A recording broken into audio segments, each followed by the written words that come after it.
Good morning once again, ladies and gentlemen. And before we begin, another announcement about switching off the handphones or putting that on silent mode.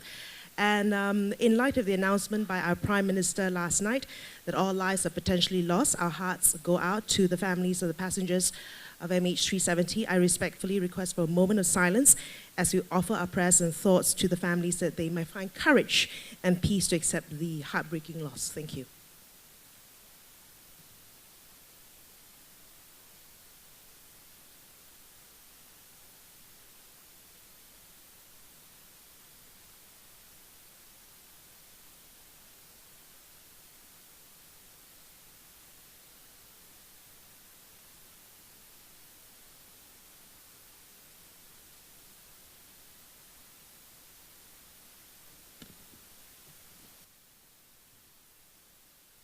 Thank you. And so good morning and welcome to the ETP Global Malaysia series. The Global Malaysia series was put together with the aim of inspiring Malaysians to enter the global market, showcasing some of the most internationally successful Malaysian businesses, brands, and products. Now, we had several of these sessions covering industries like plantations, retail, aviation, banking, and telcos last year. Now, this is the first for the year, and after last year's topics, we aptly begin the first session with this topic. Are we there yet? Now, why? The days of ultra-low interest rates and easy money that have powered emerging market growth these past 6 years are coming to an end. Growing abroad remains necessary, perhaps more important than ever before, but domestic stability is #1 priority for governments and policymakers around the world today. And that's because before a country can export its biggest and brightest companies, its house must first be in order. A nation's stability, its strength is, after all, built on its fiscal foundations. And thankfully, Malaysia has begun on this journey, but will it have the courage to see it through all the way through? And what are the challenges out of its control? To discuss this issue from 3 different prisms, I'd like to introduce our esteemed panelists. We have Dr. Frederico Gilsander of the World Bank, Stuart Dean, CEO of General Electric Southeast Asia, Senator Dato Sri Idris Jala, CEO of PEMANDU, representing Malaysia's government. And this session is moderated by BFM's Khoo Chuang. Without further ado, let's begin. Chuang, over to you. Thank you, Frida. Thanks. Gentlemen, last year and in the preceding 2 or 3 years, emerging markets were very much all the rage. Lots of money flowed into this part of the world, Indonesia, India, Malaysia included. But in the wake of the taper by the Federal Reserve in May, this hot money flowed out of the region. India was not spared, Indonesia was not spared, stock markets tumbled, currencies tumbled. Malaysia was said to be on the cusp of being sold down, and there was some selling, but it was not to be so, and Malaysia was spared the blushes. Clearly, lots of reasons as to why Malaysia was spared from the point of view of the governments, but perhaps if we can start with you, Dato Idris. In your mind, what were the chief reasons why Malaysia was spared the brunt of the selling? I think people look at what we're doing in Malaysia as a country, and we made promises about what we're trying to do to transform the economy. Clearly, in terms of that, we have delivered on those promises. You can see, we started off by saying we want to make the most of what we have today. And over the last 4 years, actually, private investment grew by 17% CAGR. So before the economic transformation program, the private investment grew annually at around 3.1%. So when you see private investment really growing at 17% in the last 4 years, it tells you one thing, Chuang. It tells you that the private sector is confident in the country and they're putting real money into it. So that's first point. The second point is that you can see Malaysia standing on the World Bank's good. We have Frederico here. When we first started, we were number 23 in the world in terms of ease of doing business. We jumped to number 6 last year. For the first time, we're ahead of the UK in terms of ease of doing business. So clearly the proof of the pudding is the private sector have confidence in Malaysia, so they're putting the money, 17.5% increase in private investment annually over the last 4 years. And so it is borne down by the fact that the ease of doing business is really there in Malaysia. And so our fiscal reform has been successful too. When we first started in 2009, our deficit stood at 6.6% of GDP. In 2010, we cut that down to 5.6% of GDP. And then 2011, 4.8% of GDP. and then 4.5, and last year we were actually below 4%, 3.9% of GDP. So what we promised to do by cutting our fiscal deficit, we've actually stayed the course and actually delivered it. And so you're looking at the GNI targets. When we started, our gross national income per capita at the time in the year 2009 stood at $7,059 per capita. And as of last year, by December, we already moved to US dollars per capita, 10,060. So that is actually 42% growth in GNI per capita. If we follow the World Bank's definition threshold for what constitutes a high-income economy, that's 15,000 US dollars per capita, by the year 2020, we did the projections and the maths. If the world was linear, it is quite clear if we do the same kind of momentum, Malaysia could achieve the target of becoming a high-income economy earlier than expected, which is probably around 2018. Now, returning back to the question, you know, if you look at Malaysia and wrote a scorecard on it, on the basis of what we promised, it is quite clear people would say, yeah, these guys, we give them credit for making those promises and actually staying the course and delivering, and the results there to speak for it. And that is why actually World Bank is writing a case study on it. Harvard has written a case study on our ETP. Princeton has written one on the government transformation program. And so many other countries, including Tanzania, is following the same pathways as Malaysia. So clearly there is a lot of, if you like, very positive vibes around what we're doing here in Malaysia. Thank you. Dr. Frederico, a rise of 42% in GNI per capita terms is quite a big deal. But when set against the context of Malaysia's fiscal position and in terms of the household debt situation, those numbers seem to be still rather high. But you have said in the past that people are sometimes a little bit too alarmist when it comes to high debt levels when a country is growing and its population is also expanding in terms of income. We shouldn't be too concerned about debt levels. Can you expand on that? Thank you. I think that with respect to the household debt, I mean, of course, there's always a level that it does become concerning, and I think that Bank Negara has been instituting a lot of policies in terms of trying to ensure that people cannot acquire more debt than they can reasonably afford. But if we just look at the raw numbers, that may not give us the right idea as to whether the levels are, you know, what is a level that is too high. Because in a country where the household income is also growing, I mean, you mentioned the GNI per capita, which is a very macro number. But when we look at the household income, the results have also been quite good between 2009 and 2012 when they've looked at the household income surveys. So as long as the household incomes are growing, as long as there's wage growth in the economy, people, they can actually service their debts. And so to be able to buy new cars, buy a house, and then as long as your income continues to grow and you can service the debt, it's not necessarily such a bad thing. And the other point is that Malaysia is a country that actually has a fairly good financial sector where most people have access to finance. So in some cases, if a country has a very low level of household debt, that might actually reflect the fact that the population doesn't have access to financial services, whereas in Malaysia they do. That's not to say that, you know, that the debt level can double and reach 300% of GDP, that everything is okay. And I think that Bank Negara recognizes that it's important to make sure that you know, responsible lending standards are put in place so that people cannot borrow more than what they can service. I mean, people do tend to be more optimistic about their ability to earn sometimes than what the reality turns out to be. Stuart, can I chip in here on household debt?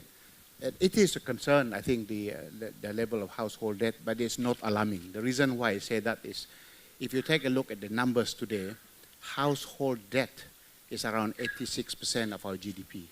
But the point that I want to mention here is that household asset is 320% of GDP. Now, when you look at household debt, you borrow money on the basis of what your asset values are. Asset values for household is to do with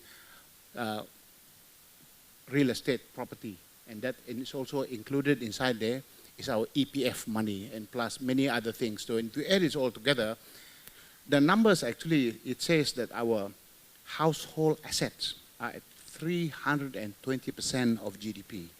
Yes, of course, the borrowing is high, but as I said, Frederico had said, Malaysia's ease of doing business, we are #1 in the world for getting credit.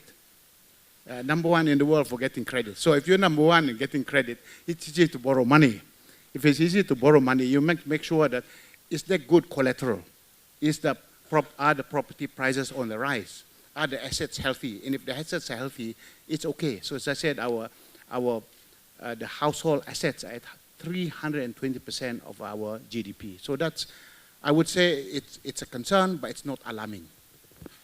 Stuart, international corporations don't come much bigger than General Electric. And when you view any emerging market as a potential investment destination, you, I'm sure, look upon many different factors: geopolitical risk, economic and credit risk, currency stability, etc., etc. When you assess Malaysia based on these metrics, and as when you look at Malaysia's debt levels, what is your broad consensus view about this country and the direction it's going in terms of addressing its debt as well as managing its own growth?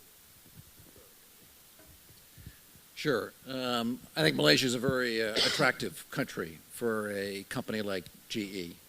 Dato talked about the solid government policies. In GE, we talk about kind of say-do ratio. When a government says they're going to do something in Malaysia, you can pretty much count on the government doing it. And so that's important to a company like GE when we make investment decisions. The growth rates remain attractive. The government deficit, I think, is under control and being addressed, as I'm sure we'll talk more about.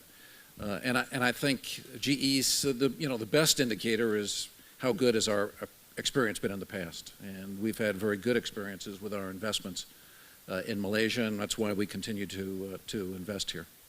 Gentlemen, the oft-quoted refrain when it comes to Malaysia, and in fact its neighbors such as Singapore, when it comes to attracting the high-level stuff, the sexy stuff, the innovation-led stuff.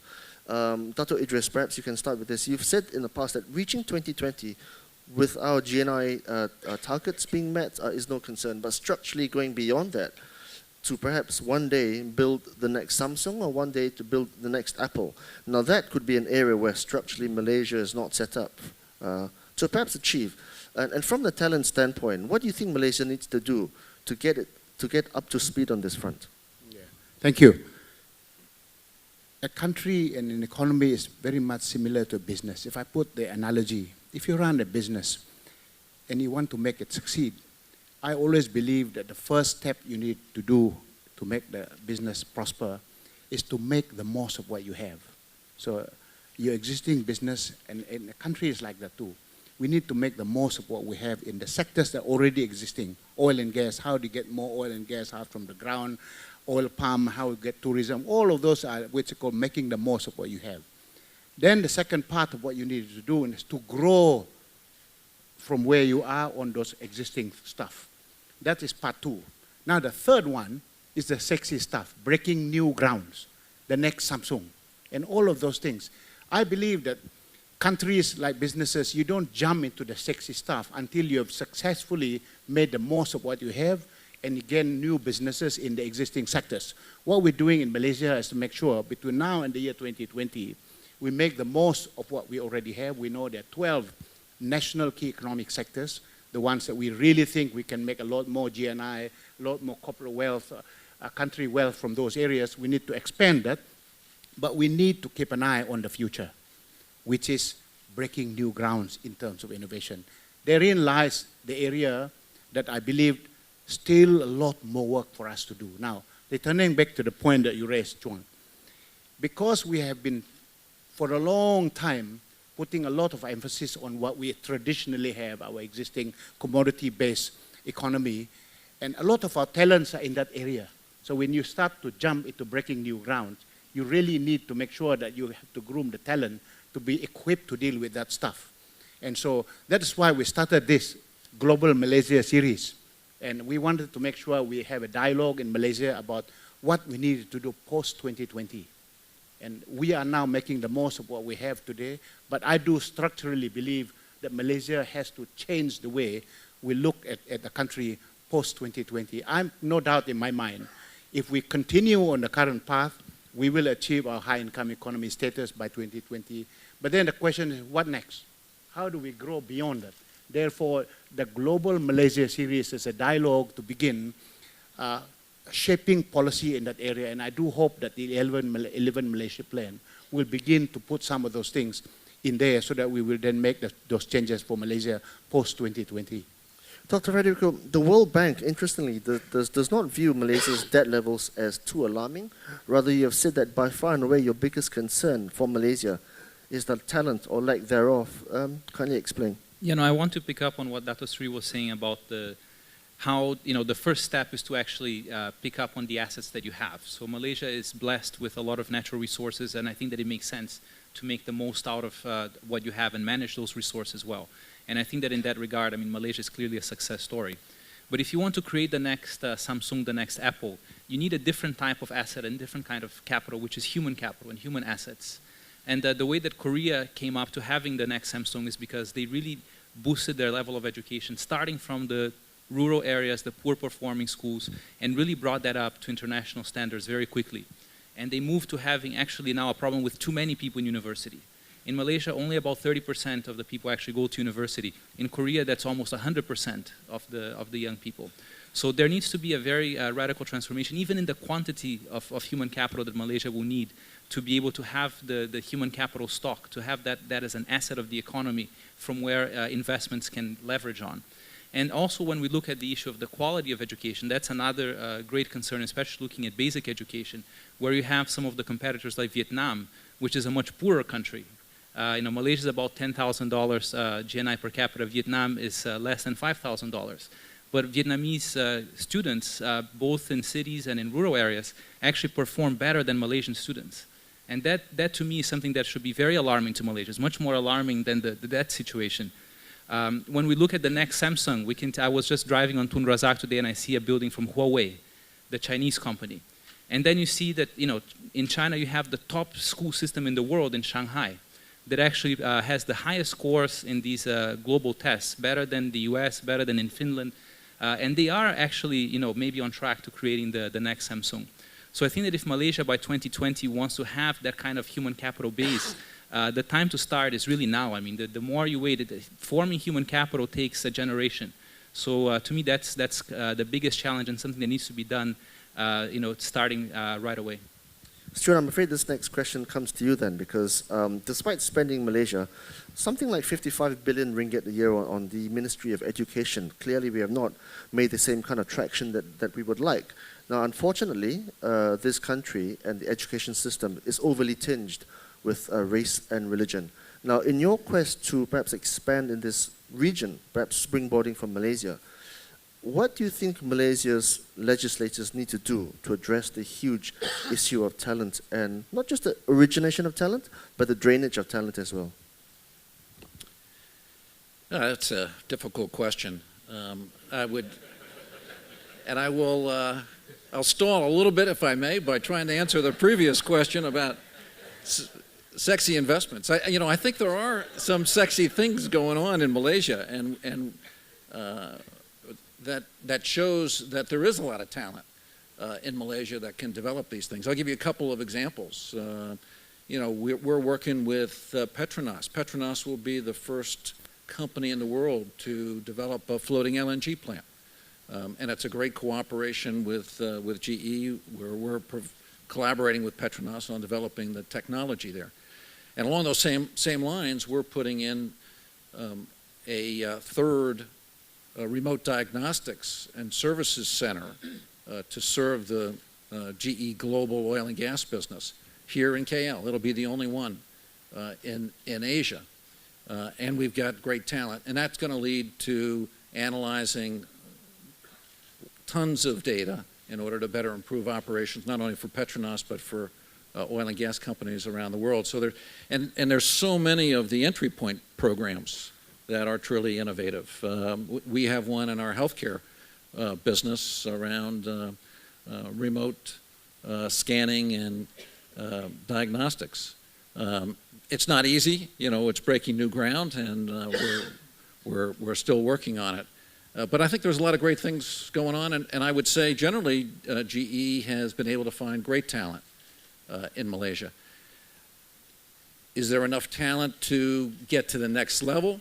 There's probably every country has a huge challenge to make that happen, including my own in the United States. Where really a relatively small percentage of students graduate from really world-class universities. So a lot of work to do here in Malaysia, but I mean, that's true everywhere. Stuart, just another follow-up question.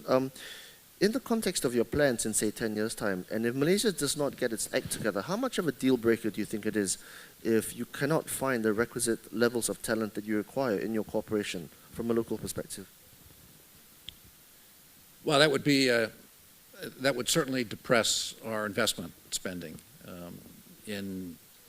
if that were Malaysia or any other country where we're operating.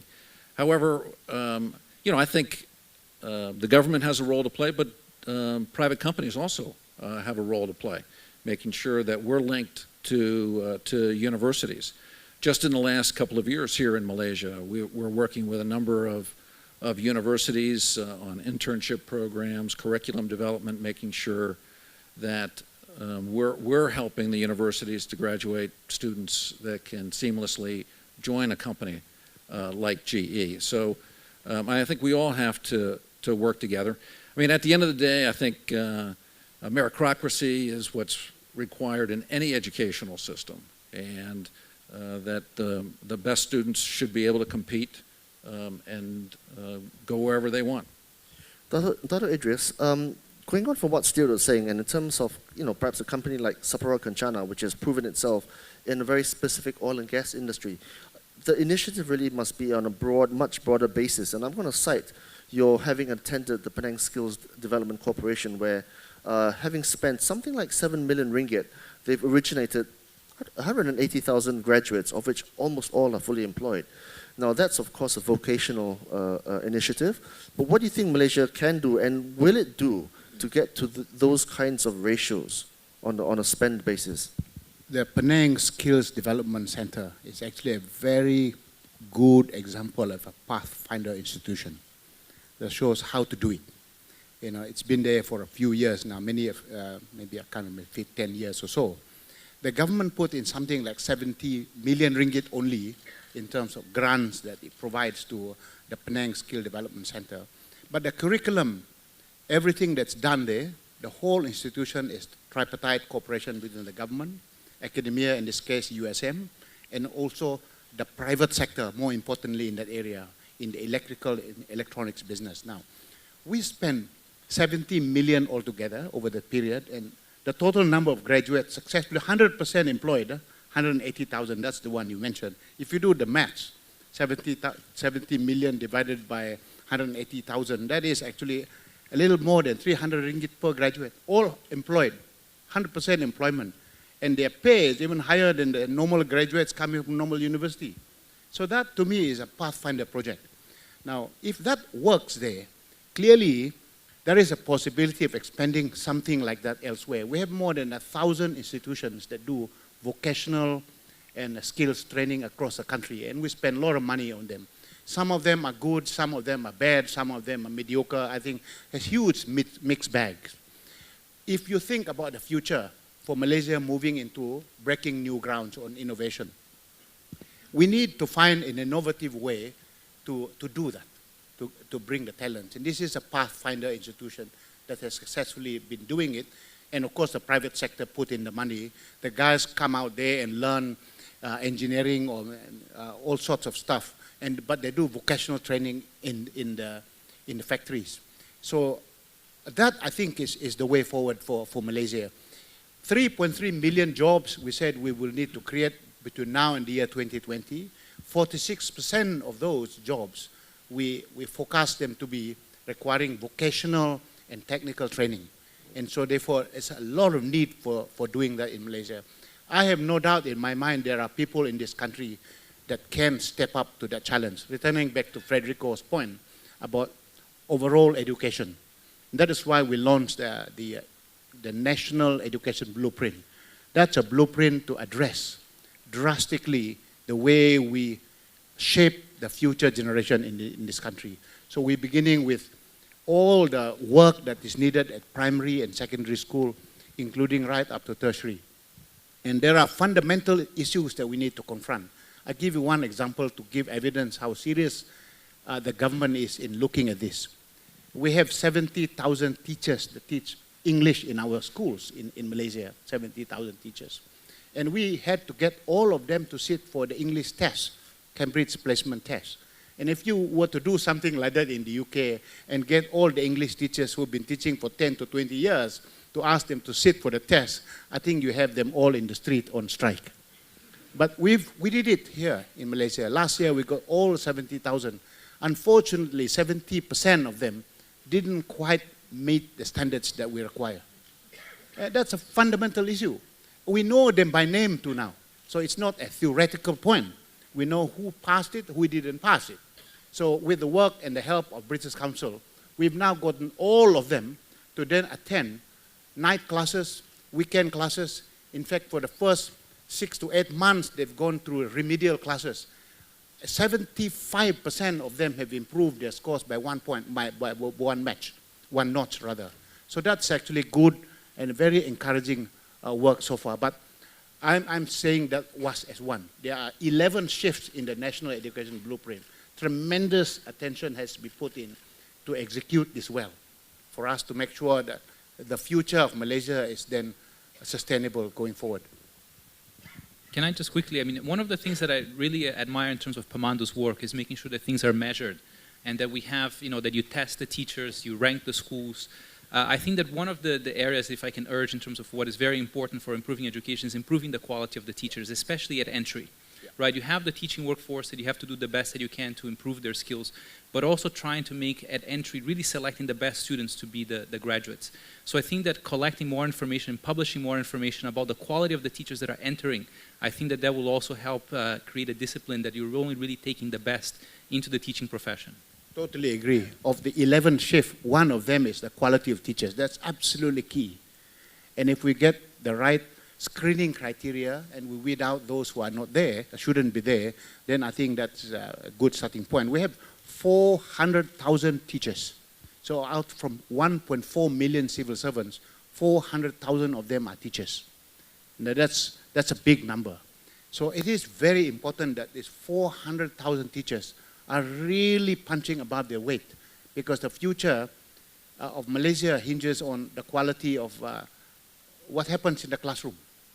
That's absolutely key. And indeed, we now have tremendous data point on all the teachers. For example, if the two of you are teaching both history and geography in Kuala Lipis, say primary 4, assuming both history and geography, if all the kids fail geography in your class for the last 4 years, but they do very well in history, and Stuart is the opposite, we know that for a fact. Actually, one of very simple intervention is, if you're good in geography, you just teach geography, don't do history. And that was all that was needed. So all these data points that we have had now, we were able to then get the teachers and the principal to begin to do that, because we were talking theoretically about the subjects without getting it down at the name teacher level. And when you get it down, there are some very simple things you can do without spending a lot of money on it. So, Frederico, I think the point is this. You can't do improvement to 400,000 teachers until you address it at name teacher level. That is absolutely key to what we do. We now know there are 10,000 teachers in this country. We know which schools are number one, which is the worst. Therefore, for what it's worth, it'd be interesting to say for the whole of Sabah and the whole of Sarawak, you would be amazed to discover there's one school that is the best performing school in the whole of Sabah and Sarawak. That's Ulu Lubai School. It's an Iban school, very rural, and the parents are not well-to-do, very rural, but it's better than any of the schools in Kuching, better than any of the schools in Cebu, and etc. Why? Because the quality of the teachers in those classrooms made all the difference. To me, that's absolutely critical.